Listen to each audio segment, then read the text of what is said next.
कुंज विहारी गोपीजन वल्लभ गिरिवरधारी यशोदानंदन ब्रज जन रंजन यमुना तीरावनचारि श्री कृष्ण चैतन्य प्रभु नित्यानंद श्री अद्वैत गदाधर श्रीवासदि गौर भक्तवृंद हरे कृष्णा कृष्णा कृष्णा हरे हरे हरे राम राम राम हरे हरे हरे कृष्णा कृष्णा कृष्णा हरे हरे हरे राम राम राम हरे हरे हरे कृष्णा कृष्णा कृष्णा हरे हरे हरे राम राम हरे हरे जय Radha Madhav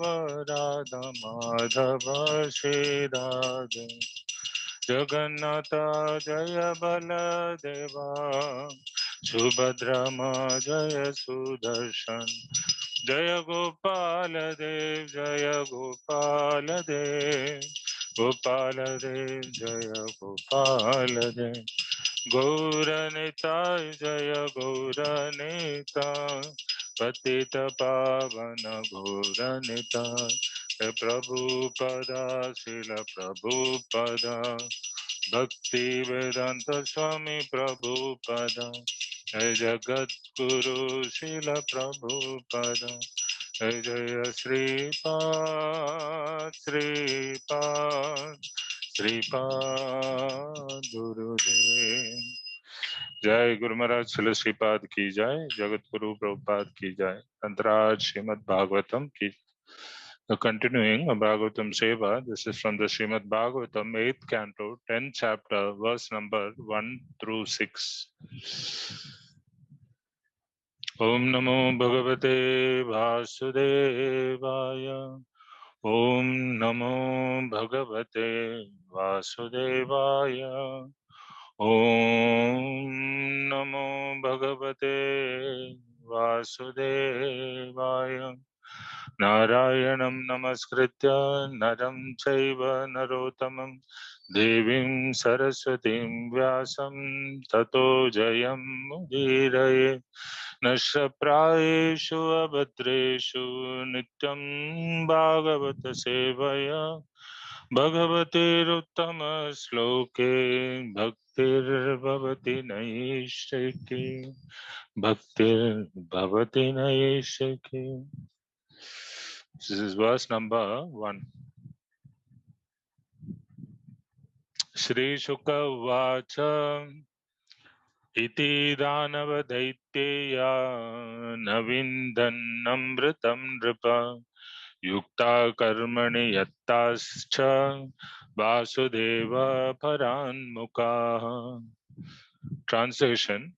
Sukadeva Goswami said, O king, the demons and daityas all engaged with full attention and effort in churning the ocean. But because they were not devotees of Vasudev, the Supreme Personality of Godhead, Krishna, they were not able to drink the nectar. Verse number 2. Sadayitvam rajan payayitva swakan suran Pashyatam sarva bhutanam yayau garuda vahana. O king, after the Supreme Personality of Godhead had brought to completion the affairs of churning the ocean and feeding the nectar to the devotees, to the demigods who are his dear devotees, he left the presence of them all, and he was carried by Garuda to his own abode. Verse number 3. Sapatnanam param riddhim drishva te diti nandana amrishyamana utpetur devan Yuddhatayudha. Seeing the victory of the demigods, the demons became intolerant of their superior opulence. Thus they began to march towards the demigods with raised weapons. Text number 4. Tata suragana sarve sudaya pita yaidhita prati samyuyudhu shastrair narayana padashraya. Thereafter, being enlivened because of drinking the nectar, the demigods, who are always at the shelter of the lotus feet of Narayan, use their various weapons to counteract the demons in a fighting spirit.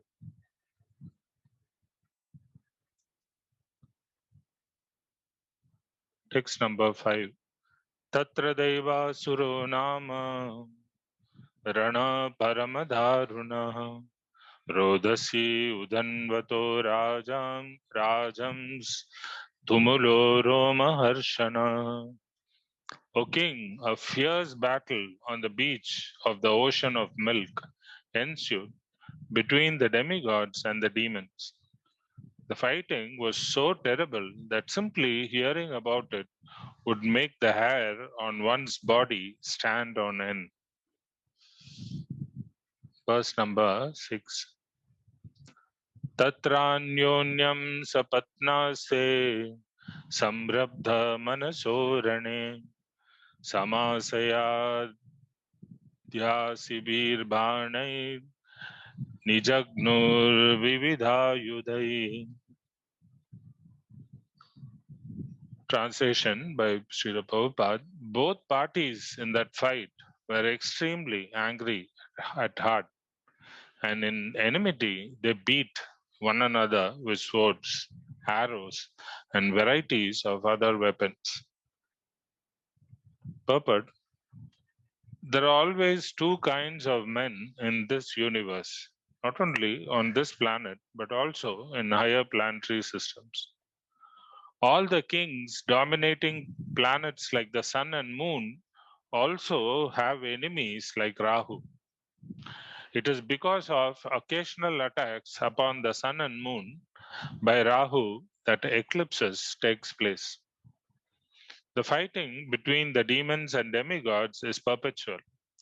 It cannot be stopped unless intelligent persons from both sides take to Krishna consciousness. Om Ajnanatimirandasya Jnananjana Salakaya Chakshurunmilitam Yena Tasmai Sri Gurave Namah. Namo Vishnupadaya Krishna Prashaya Bhutale Srimate Bhakti Surubdamodar Swaminiti Namine Nama Sadbhaktamanaye Manipurudbhavaya Cha Prabhupada Satvani Prachara Niratayate Namo Vishnupadaya Krishna Prashaya Bhutale Srimate Bhakti Vedanta Swamin Niti Namine Namaste Saraswate Deve Gauravani Pracharine Nirvisesha Shunyavade Pashyatadeshatarine Vanchakalpatarurvyasya Kripa Sindhubhya eva cha Patitanam Pavanebhyo Vaishnavebhyo Namo Namah Sri Krishna Chaitanya Prabhu Nityananda Sri Advaita Gadadhara Srivasadi Gaura Bhakta Vrinda Hare Krishna Krishna Krishna Hare Hare Hare Rama Rama Rama Hare Hare Nama Sankirtanam Yasya Sarva Papa Pranashanam Pranamo Dukkha Shamanastam Namami Harim Param Sansara Sagare Magnam Deenam Mam Karunanide Karmagrahya Grihitangam Mamuddara Bhavarnavad Srimad Bhagavatam Akyoyam Pratyaksha Krishna Evahi Svikritosi maya nata mukyartam bhavasagare.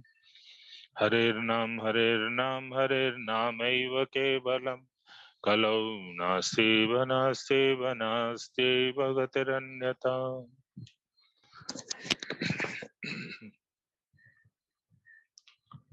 So this is after the Samudra Manthan and the distribution of nectar has happened.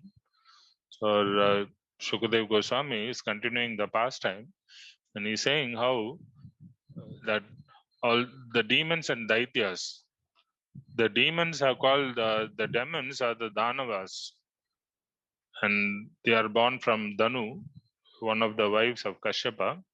And Daityas are also demons, but they are born from Diti. They're very powerful demons. It's extraordinarily powerful. So the demons is the lower class varieties, like ordinary demoniac mentality people. But this Daityas or Diti's sons, the second category of demons, Asuras, they are very, very strong and powerful. That's why it's separately mentioned demons and Daityas. So Danava, Daitya, both of them they come under the category of Asuras. So they were all engaged with full attention and in effort in churning the ocean, the milk ocean. But because they were not devotees of Vasudeva, the Supreme Personality of Godhead, Krishna, they were not able to drink the nectar. So this is the thing. Amritam Asnute, there is a particular saying, there is a slokam where in the Vedas it says that Om Tadvishnu Paramam Padam, the demigods, because they are always viewing the Parampadam or the ultimate shelter, the lotus feet of the Lord, Sada Pashanti Suraya, they are always meditating upon the lotus feet of the Lord. Diviva Chakshuratatam Vipraso Vipanyavo Chagrvam Sasamindate Vishnu Ryat Paramam Padam. So, because of this constant meditation, these people were benedicted by the Lord that they were able to drink the nectar. They were able to taste the nectar. So, this is a main advantage of Krishna consciousness because the Shastra is very clear. It says, Harim Vina Shritim na Taranti. You cannot get liberated, you cannot achieve the real immortality unless you have the blessings of the Supreme Personality. The soul is eternal, no doubt. But because the soul is covered by this modes of nature, it is conditioned and it is entrapped within the body. So, because of that, we are not able to actually experience that immortality, that Sat factor. We say the soul is composed of Satchidanand. That Sat or eternal factor, we are not able to taste. So, this nectar they are talking about is something that keeps the demigod's body how do you say, it keeps it very fresh and young. There is no symptom of old age, and immortal doesn't mean it permanently makes them makes their bodies immortal. It is not like that. Immortal means the body of those demigods, it for 10,000 years, the period that they are destined to stay in the demigod body, or as long as their pious credits allow them, up until the particular time, the body is always very fresh, very energetic. The senses are in full flow, and there is no symptom of old age actually. The demigods, they don't get old.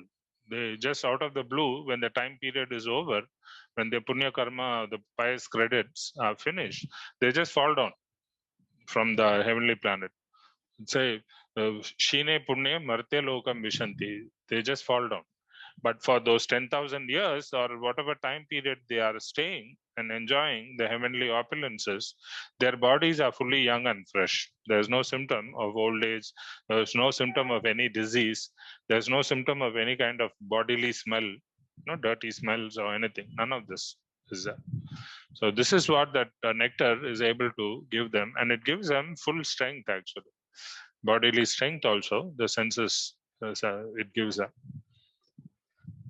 So in the next verse, we see how the Lord, after he's completing, immediately he leaves to the abode. He's carried to his Vaikuntha Loka by Garuda. And so the Lord is going back to his own abode. on this carrier Garuda.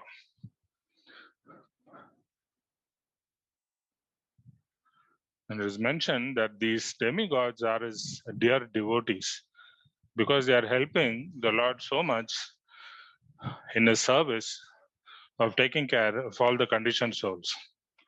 So that is why, and they're always also glorifying the Lord, meditating on the Lord, setting a good example how to be a devotee. So that's why they are considered very dear to the Lord.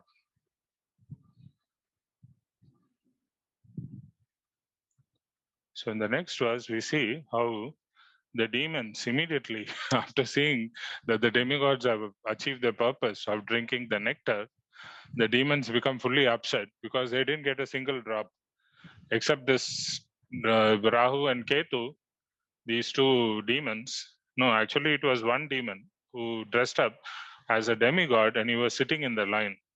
But the sun and the sun god and the moon god, Vivaswan and the moon god, I don't know what's the name of the moon god, both of them, they were sitting close to him. And somehow they're able to sense out that this is not a demigod, this is not a devata. They've not seen somebody like him. So they identify him to Mohini Murti. And she immediately uses the discus to cut off the head of that demon.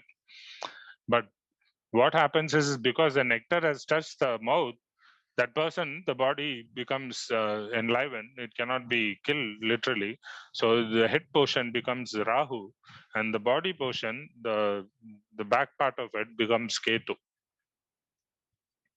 So it is said that this Rahu is the one which actually engulfs. It tries to swallow the sun, and it also tries to swallow the moon.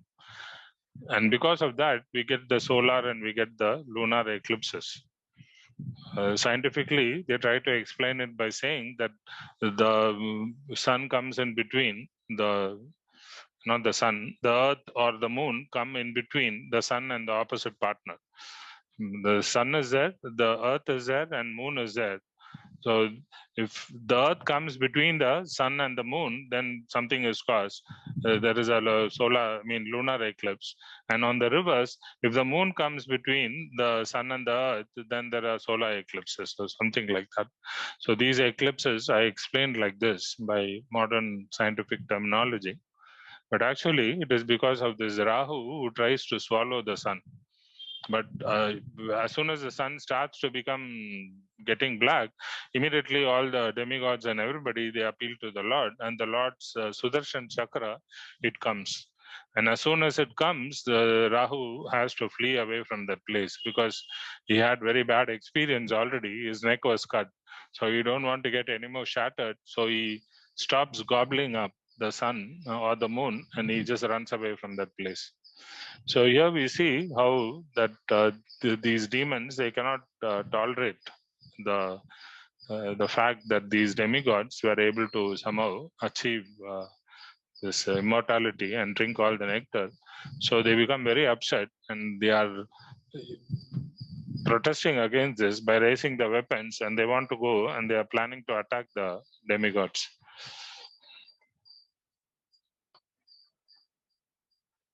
But these demigods, they have already drunk the nectar, and they're always at the shelter of the lotus feet of the Lord Srimad Narayan. So what they did, they also took up their weapons, and because they were enlivened, they started counterattacking in a very fighting spirit. So demigods generally, they are not inclined to do this. They don't want to pick a fight. But when somebody is attacking them, you should also be able to protect yourself. This much is a job. So therefore, the demigods also, they pick up their weapons, and both of them are about to start the battle. And it is mentioned that on the banks of the Milk Ocean, such a fierce battle happened, and the fighting was so terrible that you simply hear that about that, there will be horripilation. Horripilation means when you're very much scared out of your skin, these hairs on your body, they stand on end completely. It's like you're being electrified. When you get an electric shock, sometimes the hair stands up like that, right? Like that. When one feels those very extreme, intense emotions, and the fighting was so severe that it would make your hair stand on the end, it is being mentioned.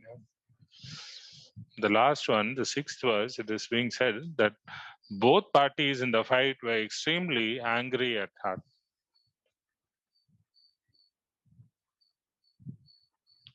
Now, the demons being angry is understandable because they lost the nectar. But why the demigod should become angry? The demigods were angry because previously the demons must have harassed them in so many different ways. So they remembered that these people, they never be quiet. So again, they also became angry that why can't they just accept that we are more deserving? Why can't they simply accept this fact and tolerate and wait when it is their turn, they can get the nectar?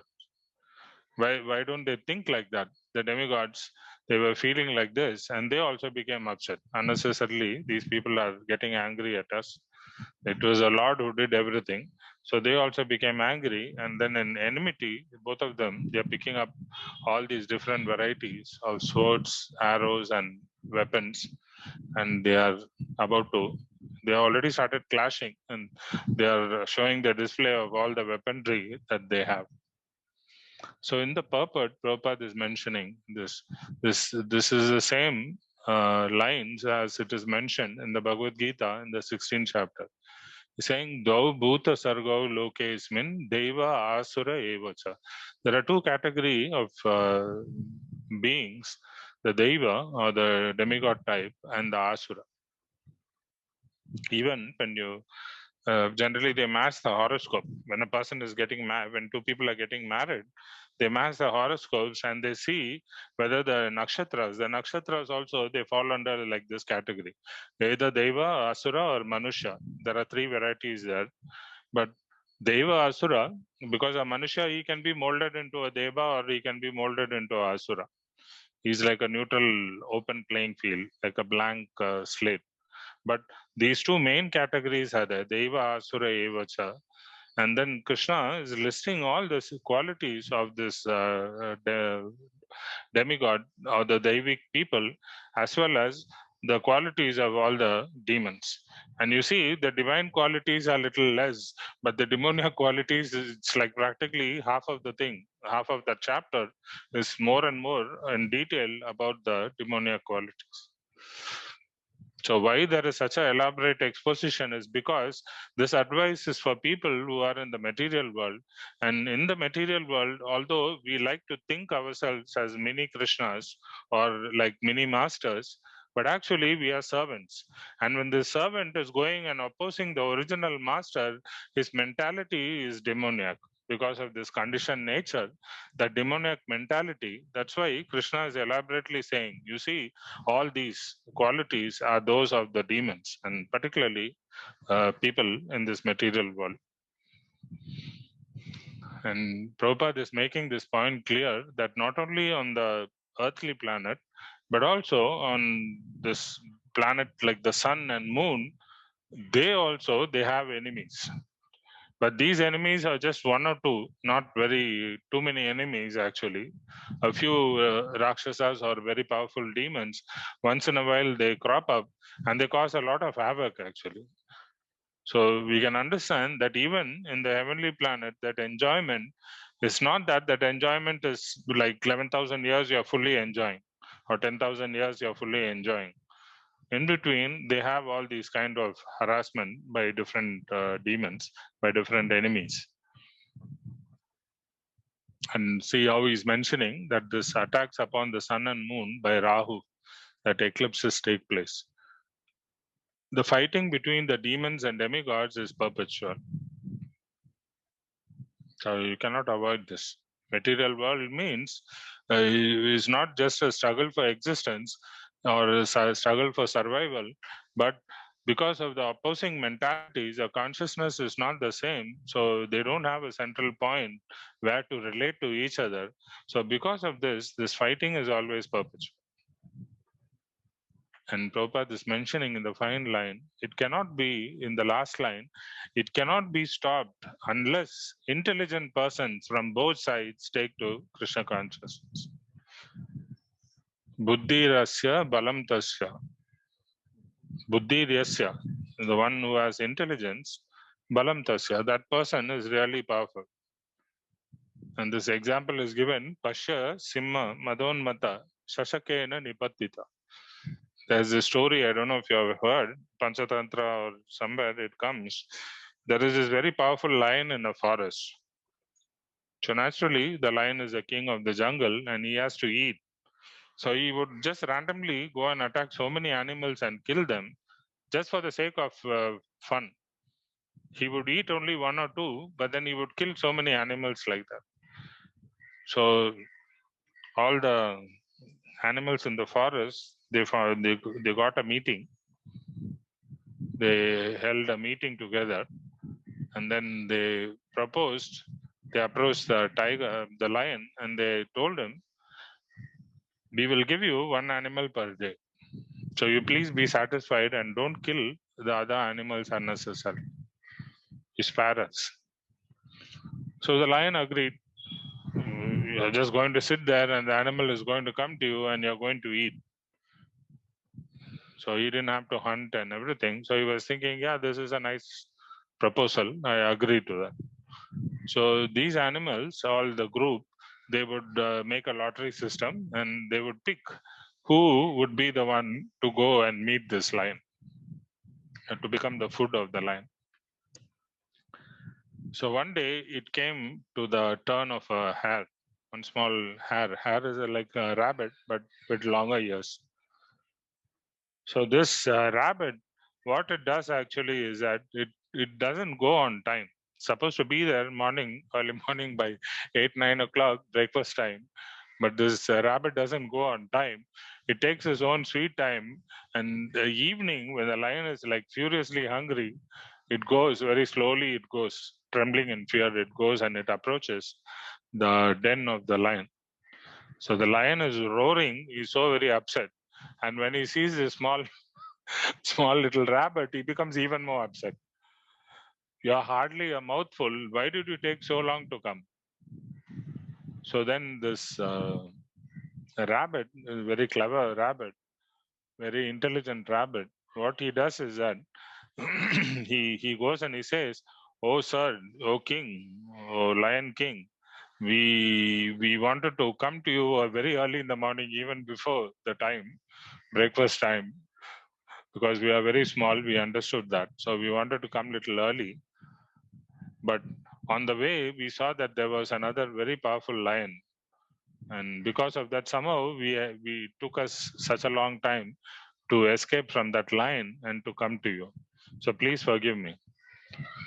So naturally, this lion is upset because he is hungry, and then when he hears that there is a competitor who wants to grab his breakfast, he becomes even more upset. And then he roars and he says, "You tell me, where is that lion?" So the rabbit takes him into a well, very deep, dark well, and he says, "See, this fellow is hiding inside here." So the lion is looking down and he's roaring. He sees his own reflection. So in the water, and he thinks that this is another lion. And when he is roaring, that sound echoes back. So he's thinking that other lion is also roaring at me. So he becomes really upset and he wants to finish the competition. So he just dives into that well. And in a forest well, they don't have any boundaries or they don't have any steps to climb back up. So this lion, it fell into the water and it perished. This is very illustrative story saying that if somebody becomes very intelligent, what happens is that that person is actually very powerful. And Prabhupada is specifically mentioning here that this kind of fighting between the demons and demigods, which is perpetual means it is always happening somewhere or the other. This cannot be stopped unless intelligent persons from both sides take to Krishna consciousness. So the demigods, they are automatically leaning towards Krishna. So they are favorable for picking up. It is easier to please to them. But even from the demon side, if we can make one or two, we can make them nice devotees. By the influence of that one or two, actually everybody will be delivered. And all these problems, it can be solved. But otherwise, we cannot stop. Like you see, Prahlad Maharaj, Narad Muni preached to his mother actually, and in the womb he picked up this signs of Krishna consciousness. He picked up this knowledge. And even when he was 5 years old, because he is heard from a pure devotee within the womb, 5 years old, he's going and he's preaching to all his demoniac classmates in the Gurukul. And basically, he made them all devotees.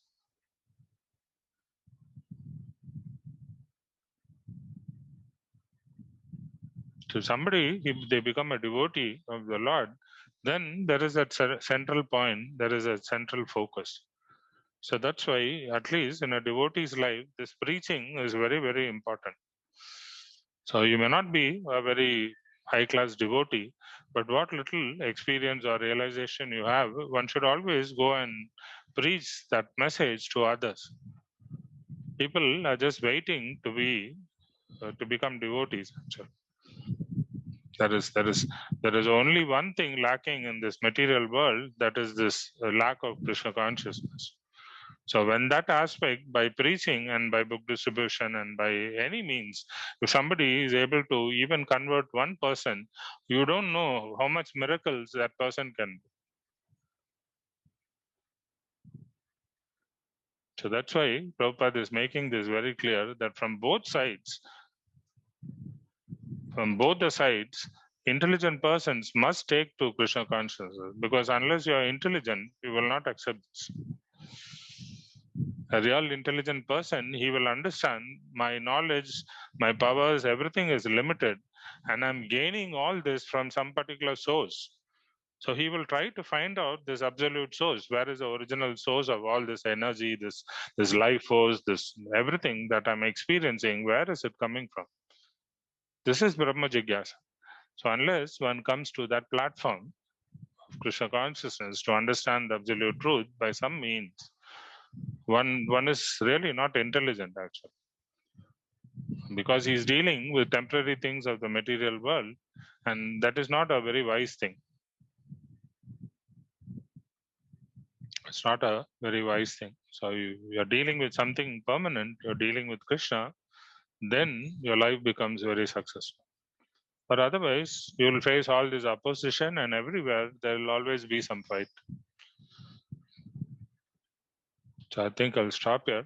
Thank you very much for your patient listening. Hare Krishna. Anybody has any suggestions, any questions, or any comments, please? Hare Krishna, Prabhuji. Thank you for taking the class in last minute, and thank you for wonderful class. Yeah, if Hare Krishna. anyone is having any question regarding today's class, they can raise the hand and ask His Grace Mother Manohar Prabhu. We have our Rachit Kesha Prabhu already. Yes, Prabhuji, please. Hare Krishna, Chita. In this Samudra Manthan episode, the Lord engages demons and demigods for taking out the nectar. Yeah. And finally, Lord did not give to the demon. Yeah.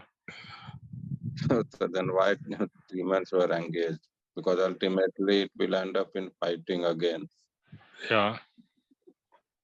So, So your question is why the Lord is acting like this impartially when both of them they work for it, or is it something else?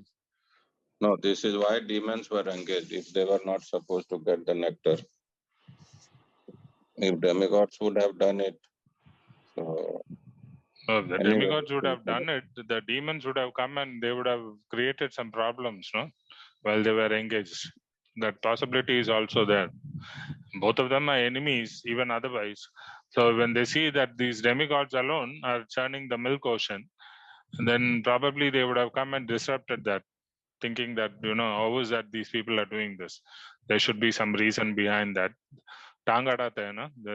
They try to somehow or other manage to mess up the thing. So the Lord kept them also engaged. But the thing is, actually, Shukracharya and other the powerful asuras, Shukracharya had already had a well of nectar actually, and he was dropping all the demons into that well of nectar, and he was pulling them out alive. And then Brahma and our Lord Vishnu, both of them, they had to become a cow and a calf, and they went and they drank up all the nectar. Actually, this is what happened. So these demons, they are so capable that they're somehow able to even manufacture this amrit. But the demigods, for them, because they are more Krishna conscious, they don't endeavor for this. And the Lord is kind. Okay, let me put you to work also. You don't be simply happily enjoying your punya karma. You do some job, and then at the same time, I will feed you the nectar. What these demons already have. So these demons are so powerful. They're not ordinary people. And also this, when we talk about this, like now in this, when Kali Yuga is going on, so Yeah. where this, it is in Bhagavatam, there is a description of heavenly planets. Yeah. But what about the demons, where they reside? Because demigod resides in all the heavenly planets. Yeah. But at the same time, because all the demons are not killed by Lord, no? All the demons, many demons are still there.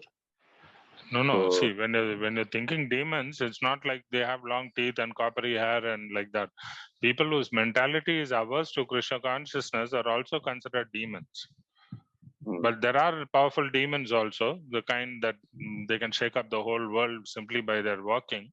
Those demons, they reside in different places actually in the lower levels. Like Sutala Lok, right? Sutala Lok, he is there. Our Bali Maharaj is there. Bali Maharaj is the grandson of Prahlad Maharaj. He belongs to the Asura family. But he is a devotee. Like Prahlad was a devotee, he is a devotee. But along with him, maybe all these people are staying there. He's giving them, he's giving them shelter, and he's also like Shivji gives shelter to all the bhutas and pretas and try to get them into a body. The same way, maybe Bali Maharaj is giving shelter to these asuras so that a long time he can convert their minds and make them devotees. It's possible. Yeah. okay, bro. Thank you. Yeah. Hari. Okay. Thanks. जय गुरु महाराज श्रील श्रीपाद की जय. जय गुरु श्रील प्रभुपाद की जय. ग्रंथराज श्रीमद् भागवतम की जय. जय BA भक्तवृंद की जय. हरे कृष्ण. Thank you. मोहम्मद प्रभु जी की जय. जय गुरु महाराज की जय. गुरु महाराज की